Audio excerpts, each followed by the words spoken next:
Are you seeing the Vafxu Library DLL in your favorite title? I'm Sophie Chen, a senior Windows support engineer. Let's fix your gaming DLLs and get your performance back to normal. As we prepare to resolve Vafxu library, consider using the diagnostic path below to ensure a stable environment for your libraries.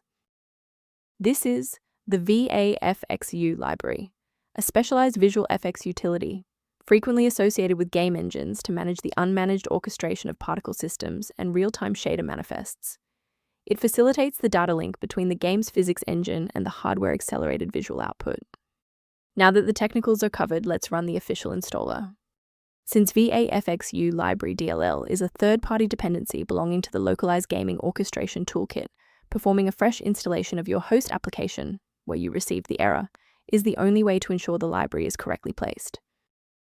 If no luck was had with the redistributable package, we will escalate the fix by performing a targeted reset of the system state. A system reboot is a reliable way to clear away zombie processes that might be interfering with Vafxu library. It's a low-impact step that ensures your operating system is starting with a synchronized environment. Before you restart, please bookmark this video or click the like button so that it's waiting for you in your library for the next step. If you're still seeing the same problem post-restart, let's escalate our troubleshooting to the next tier. Feel free to pause the video if the next steps come at you too fast. If you're still seeing that runtime message post-restart, it's time to reinstall the shared library components. First, go to Control Panel, then select Programs and Features. Second, find every Microsoft Visual C++ redistributable, 2005 through 2022. Third, right-click each and select Change, then select Repair. If that fails, download the latest all-in-one VC++ redistributable package from Microsoft's website.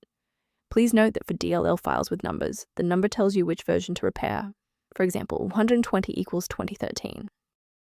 I'd like to provide a brief technical warning about the risks of using unofficial file repositories. I strongly advise you to prioritize system safety by avoiding manual swaps of Vafxu library.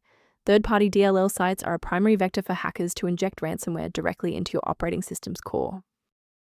Using a professional maintenance utility is a proactive step toward keeping your system state healthy and your software synchronized.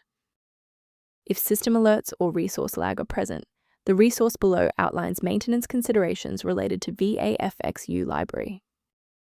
I hope this walkthrough provided the clarity you needed to fix Vafxu library. Please like the video to support the channel and subscribe for more system-level tutorials.